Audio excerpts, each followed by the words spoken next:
Hello friends, you're watching the Photoshop Workbench. I'm Mark Johnson. Leslie Nicole, the founder of French Kiss Collections, is responsible for generating a lot of excitement in my creative world. Her collections of textures, masks, brushes, and overlays are both gorgeous and versatile. Leslie's personal creations never cease to take my breath away, and her website is a work of art. Inspired by all of this, we're going on a creative masking journey during today's tutorial. We'll explore the clever use of photo mask and learn how to creatively add embellishments such as postmarks and vintage French script. So I'm going to show you a couple examples here. I created these last night. You can see this image right here is a photo composite of mine, but I used the French Kiss photo mask and embellishments to add this lovely look to it that you see right here. So the French Kiss collections didn't create what you see inside the mask, but the mask that you see right out here and the script as well as this postmark were created using what we're going to do, or using the techniques we're going to use today. So here is another example. You can see this is a photo of a water lily found in my Botanical Dreaming book, and I overlaid it with a French Kiss texture and then placed it inside this photo mask and added the script and design elements that you see right here. So these are the sorts of things we're going to talk about today. And we're going to begin this process with this texture that you see right here. This is a chalkboard texture and it is free for a limited time. I've listed all the resources mentioned in this tutorial with the text that's associated with this tutorial. So you'll find that I'm going to mention these free French Kiss chalkboard textures. This is one of them right here. You get 5 in the free download. There's a link to that. You're also going to see we're going to work with free, actually we're not going to work with this one, but you could easily work with this one. There's a free French Kiss photo mask download, so you can actually download one of these masks and play around with it. Those are available for a limited time, so you don't want to wait too long to grab them. But I have links to those as well as links to the French or the vintage French brush stamps that I'm going to use and the Brayered blocks clipping mask that I'm going to use. And keep in mind also that you can get a 15% discount on all French Kiss collections by going to my discounts page and clicking on the French Kiss graphic and then entering a coupon code that's written on that page. Now, let me bring this back up. I want to show you one thing about this.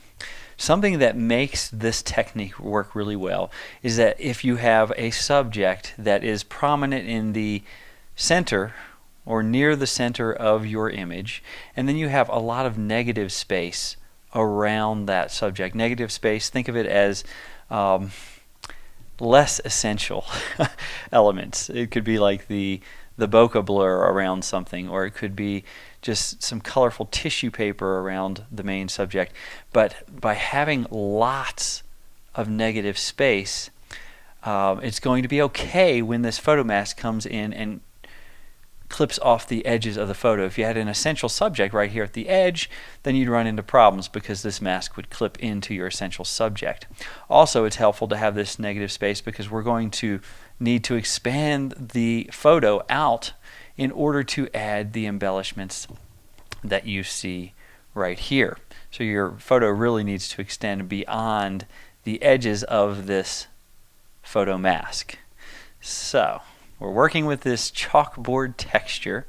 Now what we're going to do is import the photo. So I'm going to go find the composite. This is a composite I worked on a few years ago. I actually used a free texture from the CG Textures website. I don't think I have that listed in the text associated with this workbench. So it's cgtextures.com. This is a free texture right here. And I added the clouds, the stars, and this balloon to complete the look. So anyway, I came up with this photo composite. Now what I want to do is import this into the other document. So I'm just going to do select all, which is Command or Control A, and then copy. Edit copy, Command or Control C here. And let's minimize that, and I'll come in here and choose edit paste, which is Command or Control V. And there is my photo on top of the texture. Now I need to scale this. So I'm going to choose edit free transform.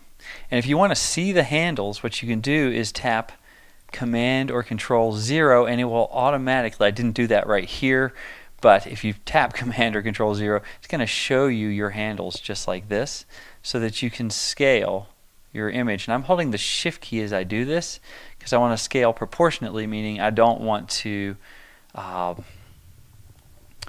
squeeze my photo in the X or Y dimension. I just want to scale proportionately here. So I'm scaling it until it roughly fits within the texture there, or the background, and I'll tap Return or Enter, and here it is. And I'm just gonna, I've got the Move tool active, so I'm just gonna go ahead and drag that over a little bit so it's sort of centered right there. I'm gonna be scaling it some more in a moment, but this is a good starting point. Now what I want to do is go find the photo mask that I'm going to use. And again, this is from the French Kiss Brayered blocks clipping mask collection. I have a link to that collection. But you can also download a free photo mask. There's a link to that as well. If you don't want to make the purchase right now, you can download the free photo mask and you can play along. Now something else to keep in mind about this is Leslie created this as a PNG file. And the reason for that is because she wants the transparency around this wonderful photo mask. And that is super helpful. It's going to make our job so much easier as we work through this. If you own more than just Photoshop, say you own other elements of the Photoshop or of the Creative Cloud, like Illustrator or InDesign or other software, it's possible that when you open a PNG file, it will naturally open into something like Illustrator. So the way around that is I'm going to Bridge here. If I go into the Bridge preferences, which on a PC this is going to be under the Edit menu, but if I go into the preferences and into File Type Associations right here, if I scroll down to Ping, where is that? What does it stand for? Let's see. Here we go. I think we're getting close. Why can't I find Ping? It's right in front of me. There it is. Portable Network Graphics, Ping. If this is set to something other than Photoshop CC 2014 or your version of Photoshop, whatever that is, then so if it's set to something that isn't Photoshop, make sure you set this to Photoshop so that your Ping files naturally open in Photoshop when you open them through Bridge. Okay, so we're going to go back in here and we're going to take this wonderful already cut out element and we're going to bring it into that file. A moment ago I did select all, edit copy. You could do that approach, but I just want to do something different. I'm going to use the Move tool here. I'm going to hold the Shift key and I'm going to Shift drag this over and then let go, just like that.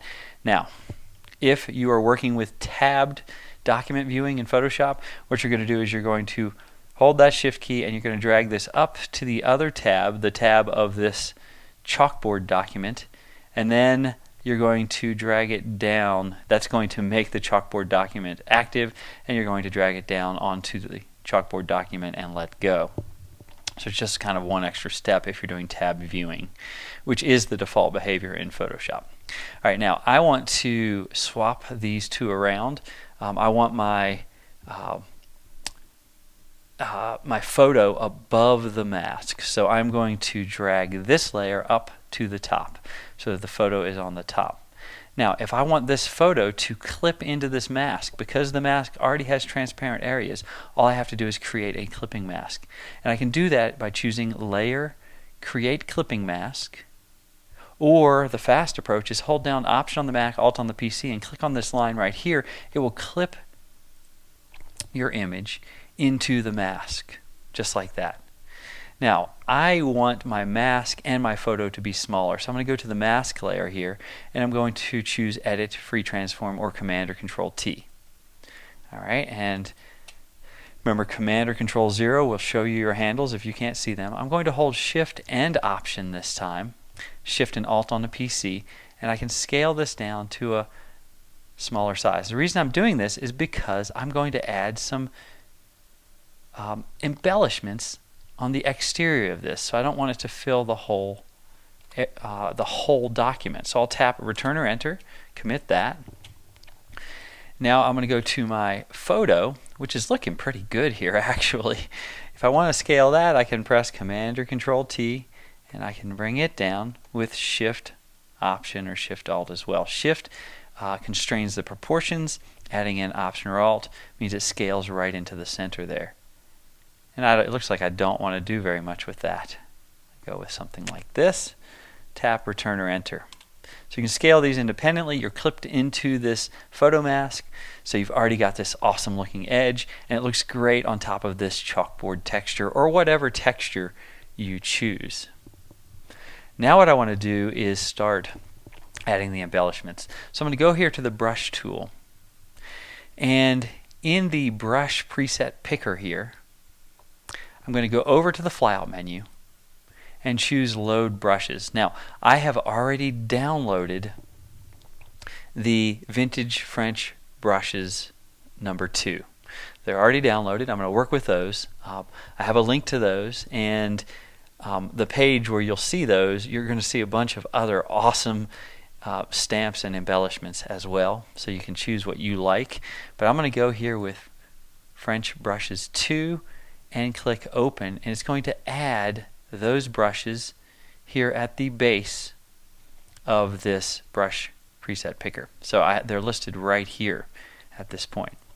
Now I want to, there's several different ways we can do this. First thing I'm going to do is show you how you can essentially punch a hole through this photo to reveal the background, and you can do it using something creative, again, like French script or a postmark or the shape of something. Anything you can come up with. You certainly don't have to work with the French Kiss collections. It's anything you can come up with.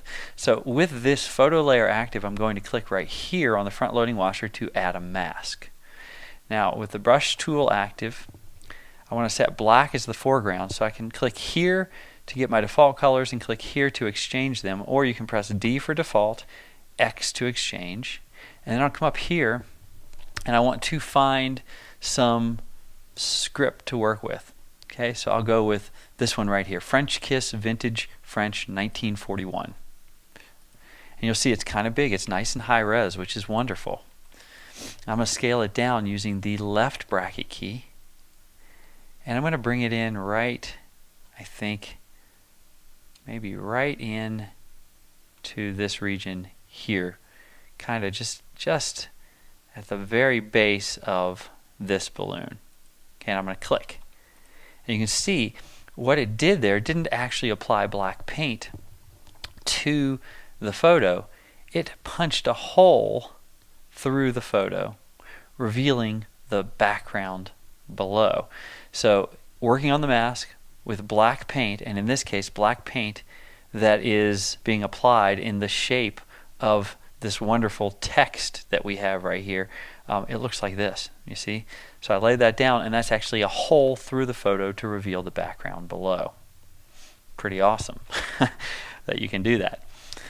I could do lots more of those, but you can see just by continuing to work on this mask with different brushes, you can add whatever you want. And again, it doesn't have to be text.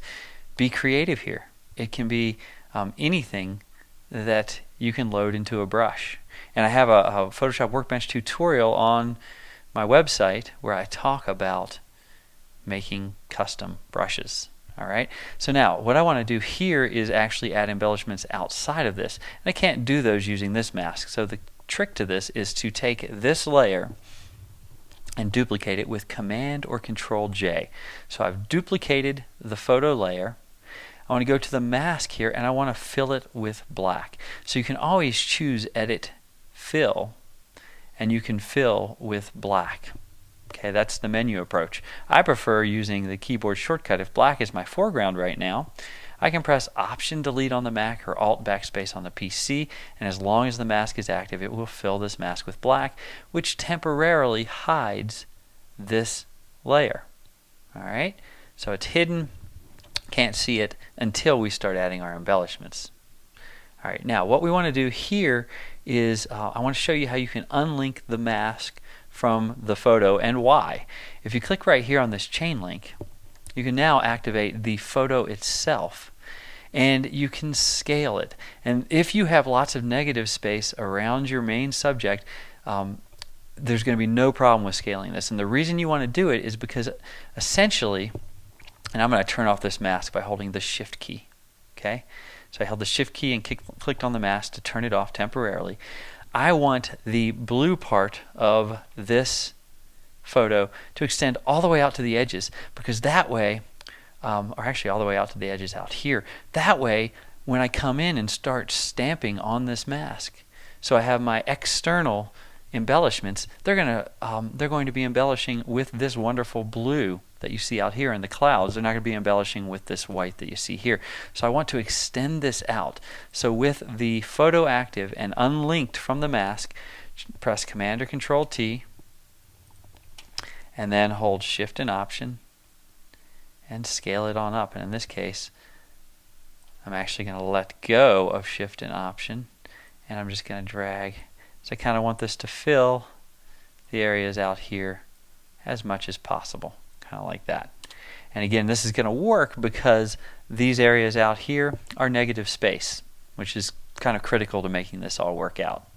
Alright, now I'm going to turn this mask off, so I'll press Shift and click here again.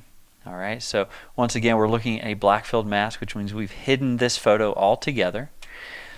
I'll activate the mask, grab the brush tool, swap white to the foreground because I'm working on a black filled mask, so I'll swap white to the foreground, and now I want to find my embellishments in here. Alright, so I'm going to go to, let's see, this one right here. We'll start with this.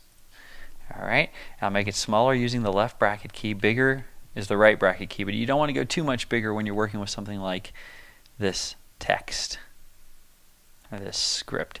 So I'm just going to go ahead and click out here using white on the mask, and look what it does. It adds the embellishment beyond the perimeter of the photo mask. But what you reveal through the text here, or through the script, is actually this photo right there. So I'm revealing the beautiful blue and the clouds and things of the photo itself, which I think is just so cool that you could do that. Alright, now let's find some other embellishments. Let's go to this one right here, which is going to be a postmark. I want to rotate this. When I hover out here, I want it to rotate a little bit, so I'm going to grab this arrow and rotate it a little bit like that. Collapse this, and then come over here, and I want a postmark right there, just like that. Oh, this is fun. This is really fun stuff. All right, let's go with a couple more things. Let's find this right here. And again, I can just hover over those. This one is called Vintage French 1831. Make it smaller with the left bracket key. I'm going to come down here. I love the flowing look of the, let's see, where do I want to place this? Right about here, I think. Of this beautiful, if you look at that, that R is so gorgeous. Oh, I love the way that flows. Here's the mask, by the way. Here's what's going on the mask. And again, where you see white, you're just revealing bits and pieces of this picture right here. So, so cool the way this works. Let's do one more. All right, let's go over to this one here, and let's size it down. And I want to drop it right here. Now, as I look at this, I can see that I love the way, for some reason, there we go. I love the way the embellishments are outside the photo. Here I like the way it overlaps, but in here I think it's kind of taking away. It's detracting from the photo in this spot. Don't love it down in here either. If you want to get rid of those things really easily, what you can do is you can load this mask that's cutting the edge by holding down Command or Control and click on the layer thumbnail to load that as a selection. Make sure you're continuing to work on this mask right here, and then go to the brush tool and get a normal, just a regular old-fashioned soft edge brush like this one here. I'm going to hide those edges with Command or Control H because I just can't stand seeing the marching ants right there. And I'm going to paint carefully here on this. I'm painting, actually I don't want to paint with white, I want to paint with black. Swap my colors, X. There we go. Okay, so I tapped X, I swapped the colors. What I want to do is paint over this to make it disappear. So I just don't like what that's doing down in there. Don't really love this either. So I'm just going to paint over that a little bit. And if you wanted to fade something, instead of painting with 100% opacity, paint with, say, 40%. And I can make it look like this. Famous last words. Oh, it's because I'm working outside. There we go. Let me actually get rid of the marching ant selection, which is hidden right now. So I'll choose Select, Deselect, or Command or Control D. As I was trying to work out here, and I was being confined to the mask. But if I want this to look like it's faded, let's go with maybe 60%. I can do that, or come up into here and I can fade that. So that's what's happening right there. Pretty cool. So you have a lot of creative control when you go through this process. I want to do one final thing. The background is not quite dark enough for me, so I'm going to click on the chalkboard background right here, go into the Adjustments panel, which you can find under the Window menu, and I'm going to add a Curves adjustment. Alright, and I want it to be a little darker, so I'm going to drag this in, just like that. If I want to see when it's going to clip, by the way, to pure black, I can hold Option or Alt when I drag this in, and when I see black pixels appear, that's when things clip to pure black. So I go into here, and then I want to take this value here, which is highlights with detail in this particular, or on this particular layer, and then this value here, which is shadows with detail, and I'm steepening it up a little bit. Just like that. So what I've created here is something a little darker with a little stronger contrast. It's got a little better feel to it, I think. So that was before and that's after by working with this. And the reason this is my shadows with detail and this is my highlights with detail, you're used to seeing those here and here. The reason I did them in these spots is because that black background is represented by this narrow histogram right here. So I was working a quarter of the way in to that narrow histogram for my shadows with detail, and 3/4 of the way in for my highlights with detail on that. Alright, so we began with something that looked like this and we wound up with something that looks like this. It takes experimentation, it takes being willing to use the undo command a lot when you're working with this, but keep in mind that even if you don't use undo and you decide you don't want something, you can always go to this mask right here. I could use the brush, black brush. I could set it to 100% opacity by tapping 0, and I could paint over that area real fast, and I could remove it just like that. So I actually painted on the mask there with black to hide that, but I like it in this case. So really get in and experiment with all the possibilities. Leslie's site, the French Kiss site, is just loaded with creative potential. That's what I love about it. It has so many great textures and masks and brushes and things like that that kind of open you up to a realm of possibilities. And if you're willing to watch tutorials like this and just spend time experimenting, you're going to create phenomenal masterpieces. Thanks so much for being with me on today's Photoshop Workbench. I hope you have a marvelous day. Take care.